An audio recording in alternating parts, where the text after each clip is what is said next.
Bismillah,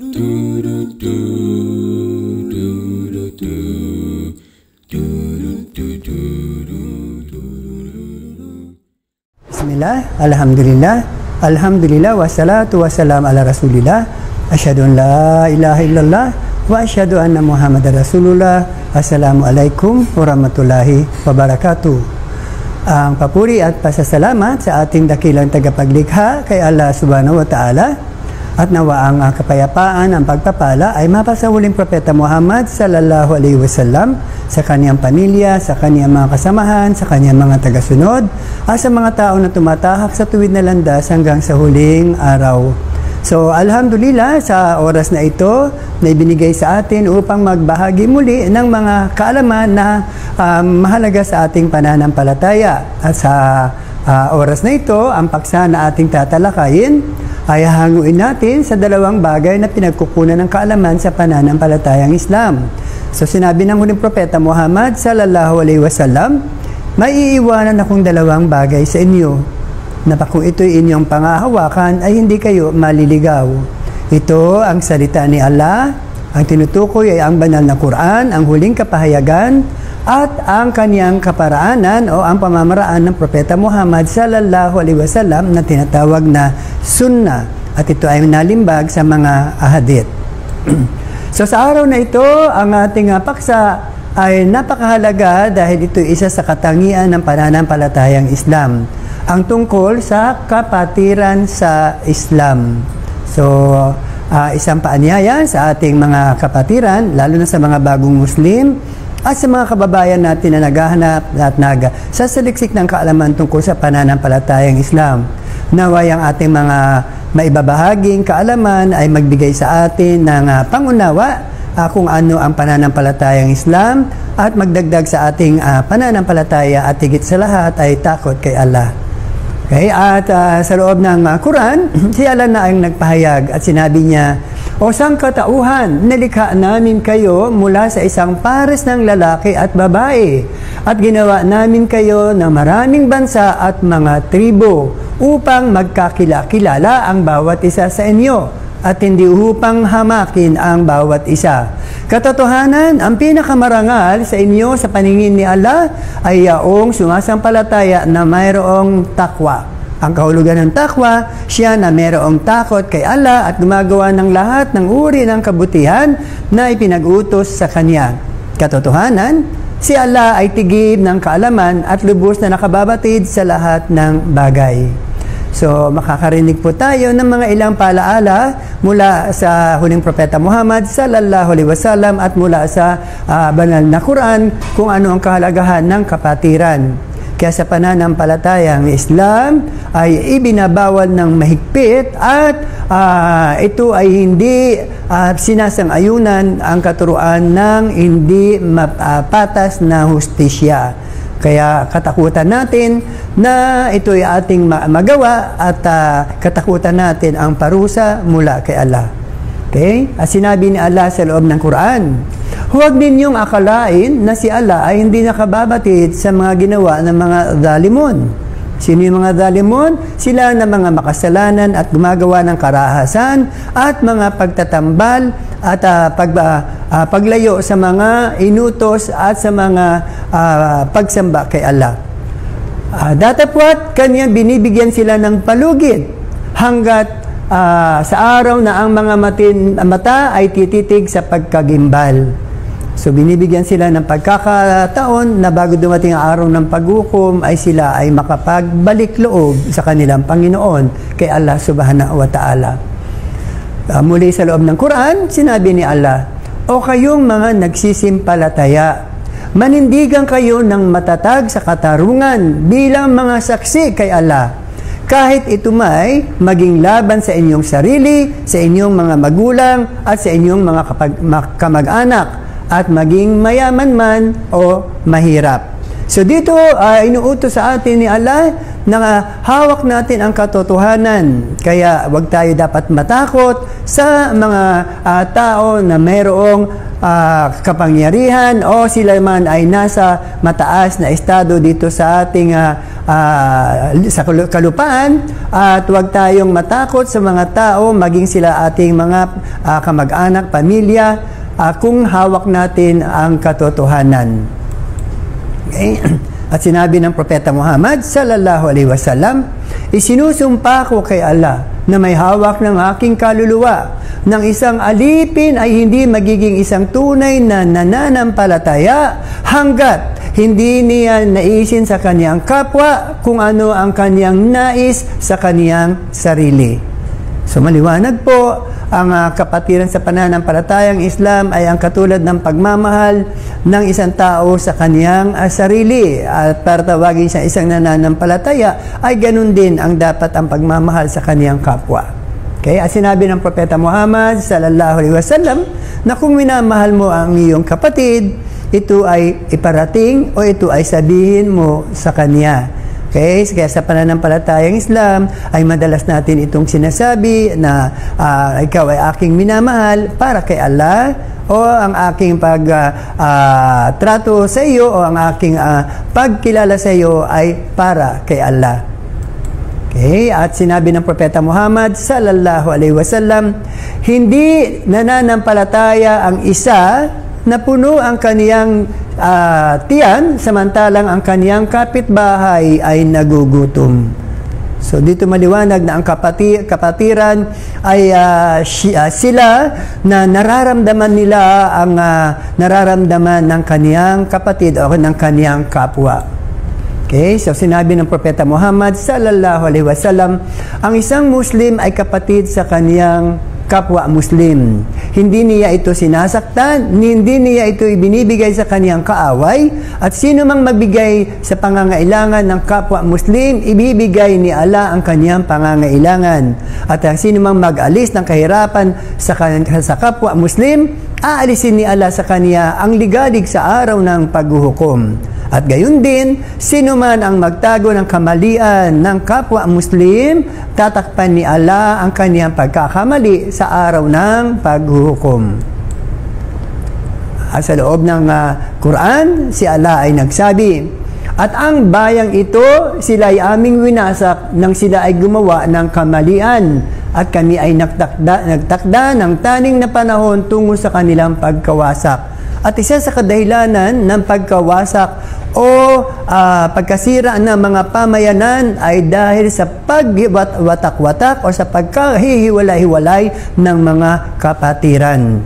Okay? Kaya katakutan natin na ang lugar na kinalalagyan natin ay mabilang ito doon sa mga pamayanan, sa mga unang mga panahon na winasak at sinira ni Allah dahil sa kanilang paglayo at pag-iwas sa mga kautusan at sa kanilang pagkakapatiran. Kaya sinabi ng Propeta Muhammad sallallahu alaihi wasallam, sino ang magtawag at mag-utos sa pagkatribo-tribo o pagkapangkat-pangkat ay hindi nabibilang sa atin. At sino man ang makipaglaban dahil sa pagkatribo-tribo ay hindi nabibilang sa atin. At ang sino mang mamatay na pinagtanggol ang pagkatribo-tribo ay hindi nabibilang sa atin. Kaya katakutan po natin at lumayo tayo sa ganitong uri ng pamamaraan na sila ay nag-grupo-grupo at sila ay lumalayo sa karamihan. Okay? So makikita natin ito, mga tao na gumagawa ng kani-kanilang mga pangkat upang kalabanin ang ibang pangkat o upang sila ay magpaligsahan. Okay? So katakutan natin ang parusa mula kay Allah. Okay, sa pananampalatayang Islam, ito ibinabawal at iwinawaksi ang mga gawain na racism, ethnicism, tribalism at ngayon ay nationalism. So marami ang mga tao na ang kanilang pagyayabang, ang kanilang pagmamalaki dahil sa kanilang dugo, sa kanilang lahi, sa kanilang kulay, at nakalimutan nila ang kapatiran sa harapan ng ating tagapaglikha kay Allah Subhanahu wa Ta'ala. Okay? At sa isang hadith, sinabi ng Propeta Muhammad sallallahu alaihi wasallam, dahil sa kanilang mga hidwaan, kaya ay marami ang dumadanas ng ganitong mga kasalanan. Sinabi ng huling propeta, ang panlalais sa isang Muslim ay pagsuway kay Allah, at ang pakikipag-away sa kanya ay isang pagtataksil. Okay? At sinabi sa loob ng Quran, huwag kayong gumawa ng dahilan, kayo ay naging kafir. O ibig sabihin, hindi nananampalataya. Dahil sa inyong panunuya, matapos na kayo ay manampalataya. So dito ay pinakikita na ang panunuya, pangahamak, o ang panlilibak, o ang pagbibigay pansin sa kapatid ay isang uri ng kasalanan na ito ay maaring mag-alis sa iyo sa pananampalatayang Islam. Okay? Sa isang hadith, sinabi ng Propeta Muhammad sallallahu alaihi wasallam, huwag magpakita ng kasiyahan sa kasawiang palad ng inyong kapatid, at baka kahabagan siya ni Allah at sa iyo ibaling ang kasawiang palad. Okay, so ingatan po natin at matakot tayo na hamakin natin o alaitin natin ang kapatid dahil sa kanyang kasawiang palad. Kaya gaya na narinig natin ay maaaring kampihan siya ni Allah at ibaling sa atin ang kasawiang palad na yun. Okay? At sinabi ng Propeta Muhammad sallallahu alaihi wasallam, makikita ninyo ang mga nananampalataya sa kanilang pagdadamayan at pagmamahalan sa isa't isa, kagaya ng isang katawan, na kung ang isang bahagi ay may nararamdaman, ang ibang bahagi ay nakikiisa sa pagdaramdam at siphayo. Kaya kung tayo ay kabilang sa mga kapatiran, dapat maramdaman natin ang nararamdaman ng ating mga kapatid o ating kapwa. Okay? Kaya isang katangian ng kapatiran sa pananampalatayang Islam ay dapat ay tayo ay makibahagi, makiisa sa nararamdaman ng ating kapatid, at una ay sa pakikitungo sa kanya at bilang pagtulong, at higit sa lahat ang panalangin kay Allah na ipagkaloob sa kanya ang kaginhawahan. Okay, sinabi ng Propeta Muhammad sallallahu alaihi wasallam, ang mga nananampalataya sa isa't isa ay katulad ng isang gusali na ang mga bahagi nito ay umaalalay sa isa't isa. So makikita natin ang mga pader o ang mga gusali na kung saan ang bawat bloke ay sumusuporta sa bawat isa upang ito ay lalong maging matatag at maging matibay. So ganun din ang kapatiran sa pananampalatayang Islam. Dapat katulad tayo ng bawat bahagi nito na nagsusuportahan sa bawat isa. Okay? At sa isang hadith, sinabi ng huling propeta, ito ay hilimbawa ang pagkakapatiran sa katulad ng tuyong dahon o tingting ng isang palmera. Okay?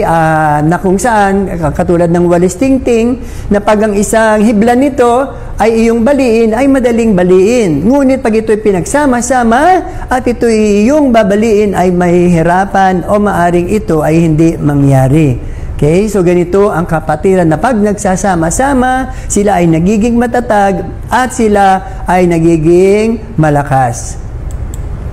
Okay, katotohanan, ang sumasampalataya ay wala nang iba maliban na sa isang pagkakapatiran o sa pananampalatayang Islam, kaya't makipagsundo sa pagitan ng iyong nagtutunggaling mga kapatid at pangambahin ninyo si Allah upang makamit ang kaniyang habag.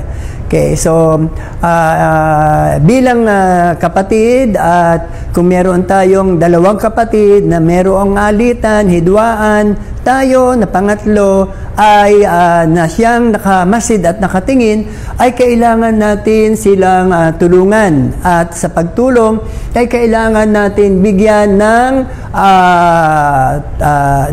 tulong, ng pansin yung isa-isa sa kanila, at ang ating kakampihan o ang ating tutulungan ay siya na nasa tama, Siya na nasa kautusan ni Allah mula sa loob ng Quran at nasa sunan ng Propeta Muhammad sallallahu alaihi wasallam. Upang siya na may mali ay makapagbalik loob siya at siya ay makapagsisi sa kaniyang gawa at sila ay magkaroon ng pagkakasunduan at maging magkapatid muli. Okay? Sinabi ng huling Propeta Muhammad sallallahu alaihi wasallam, o kayong mga sumasamba kay Allah o mga nananampalataya kay Allah, maging magkakapatid kayo.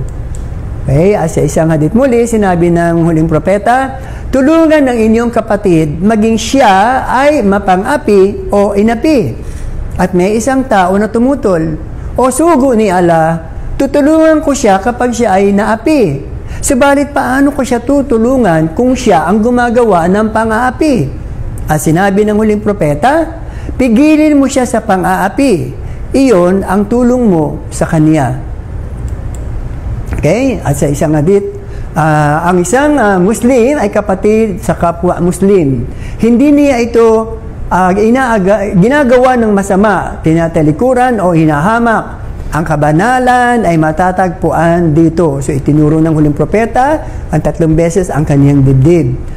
Ang paghamak sa kapatid na Muslim ay sadyang napakasama upang gawin sa isang Muslim. Ang dugo, ari-arian, at ang dangal ng bawat Muslim ay sagrado o banal para sa isang Muslim. Kaya hindi dapat hamakin ang isang kapatid sapagkat ito ay isa sa mga sagrado at banal na ari-arian ng isang Muslim. Kaya anuman ang mga bagay na sagabal o kukuha ng mga bagay na ito na sagrado at banal sa kanila, so ang isang Muslim ay inuutusan na ito ay kaniyang ipagtanggol. So yun ang nakikita ng mga tao kung bakit merong mga karahasan o merong mga kaguluhan. Sapagkat merong mga tao na kumukuha ng mga banal at sagradong bagay na ito sa isang Muslim. Kaya siya ay kumikilos at gumagalaw upang ipagtanggol niya ito. Kaya hanggang sa umabot siya gumamit sa kaniyang dahas. Okay? At sinabi ng huling propeta, kapag ang 3 sa inyo ay magkakasama, ang 2 sa inyo ay hindi dapat mag-usap ng sarilinan na hindi iniintindi ang isa hanggat hindi kayo mapabilang sa maraming tao o karamihan upang siya ay hindi mabigyan ng kalungkutan. So isang bahagi ng magandang asal at pag-uugali na hindi tayo pwedeng mag-usap ng sikreto nang hindi natin hinahanap ng makakausap o isama natin siya sa karamihan upang hindi siya mabigyan ng kalungkutan. Okay? Sinabi ng Propeta Muhammad sallallahu alaihi wasallam, sino man ang magbigay sa pangangailangan ng aking tagasunod na naglalayong bigyan siya ng kasiyahan, ay binigyan niya ako ng kasiyahan. At siya na nagbigay sa akin ng kasiyahan, ay nagbigay din ng kasiyahan kay Allah. At siya na nagbigay kasiyahan kay Allah, ay ipapasok siya ni Allah sa paraiso. Okay, muli sa isang salaysay, sinabi ng Propeta Muhammad sallallahu alaihi wasallam, hindi pinahihintulutan sa sino mang lumayo sa kanyang kapatid nang higit sa 3 araw, kagaya ng pag-iiwas sa isa't isa kapag sila ay nagkakasalubong. Ang higit na mabuti sa 2 ay yaong unang bumabati o bumati. Okay, at sa isang paalaala sa atin ng Propeta Muhammad sallallahu alaihi wasallam, ang demonyo ay isang lobo, kaya ibig sabihin isang mabangis na aso sa tao. Kagaya ng lobong lumiligalig sa tupa, tinutugis ang nag-iisang nananatiling malayo sa kawan at gumagala. Kaya iwasan ang sanga-sangang landas at manatiling magkakasama. So dito ay pinakikita na hindi mainam at hindi maganda ng ang isang kapatid ay lumalayo sa karamihan, sapagkat narinig natin sa hadith na ang demonyo siya ay madaling tuksuin at madaling makagawa ng kamalian. Samantalang kung siya ay nasa karamihan na nasa gawaing mabuti, so siya din ay makakagawa ng kabutihan. Okay, at sinabi ng Propeta Muhammad sallallahu alaihi wasallam, huwag mapuot sa isa't isa at huwag magalit sa isa't isa. Huwag tumalikod sa isa't isa o kayong mga sumasamba kay Allah, maging magkakapatid. Okay, sa isa pang hadith, sinabi ng Propeta Muhammad sallallahu alaihi wasallam, iwasan ang paghihinala, sapagkat ang paghihinala ang pinakamasamang uri ng kasinungalingan. Masasabi, huwag maging mausisa sa bawat isa. Huwag maniknik o manubok sa isa't isa. Huwag magpaligsahan sa pagtaas ng halaga. Huwag mainggit sa isa't isa. Huwag mapuot sa isa't isa. At huwag manirang puri sa isa't isa. Bagkus, maging mga alipin sa pagsunod ng walang pagtutol kay Allah at maging magkapatid sa isa't isa. Okay, at sa isang paalala, sinabi ng Propeta Muhammad sallallahu alaihi wasallam, kapag ang isang Muslim ay nagtatanong o nangungumusta tungkol sa inyong kalusugan o sa kanyang kapatid at dinadalaw o kaya ay dinalaw siya, si Allah ay magsasabi, ikaw ay mabuti at ang iyong paglalakad ay may biyaya at ikaw ay gumagawa ng iyong tirahan sa paraiso. At iyan ay pinatunayan sa loob ng Quran na sinabi ni Allah, isa sa magandang panalangin ay ang pagsabi na, O Panginoon, itayo mo ako ng isang bahay na malapit sa iyo sa paraiso. Okay? At isa sa mga paraan na doon ay ang maging mabuting kapatid sa iyong kapatid. Okay? Sinabi ng Propeta Muhammad sallallahu alaihi wasallam, isang labis na kasamaan ang hamakin ang kaniyang kapatid. Itinuturing na sa Muslim na ang dugo, ari-arian at dangal ay sa kapwa Muslim ay sagrado at di malalabag. Kaya katakutan natin na magawa natin ang mga masamang uri ng gawain na ito sa ating mga kapatid, sapagkat ito ay mga sagrado at mga banal para sa Kanya. Kaya katakutan natin ang parusa mula kay Allah. Okay? At ang Propeta Muhammad sallallahu alaihi wasallam muli ay nagsabi, matakot sa panalangin o sa sumpa o sa dua ng isang api. Katotohanan, walang harang sa pagitan nito at kay Allah. Na ibig sabihin, katanggap-tanggap ang panalangin ng isang api. Okay? Tinuro din sa atin at si Allah ang nag-uutos na tratuhin nating mabuti ang mga kababaihan sa Islam, sapagkat sila ay mayroong mga karapatan bilang ating mga ina, anak na babae, kapatid na babae at tiyahin. So yan ang mga karapatan ng kababaihan sa Islam.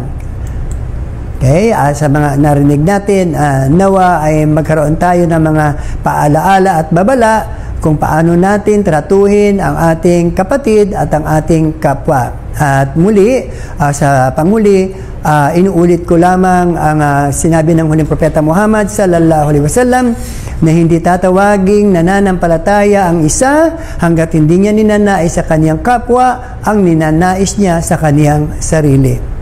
With that, ang aking pasasalamat at pagpapaalam. Assalamualaikum warahmatullahi wabarakatuh.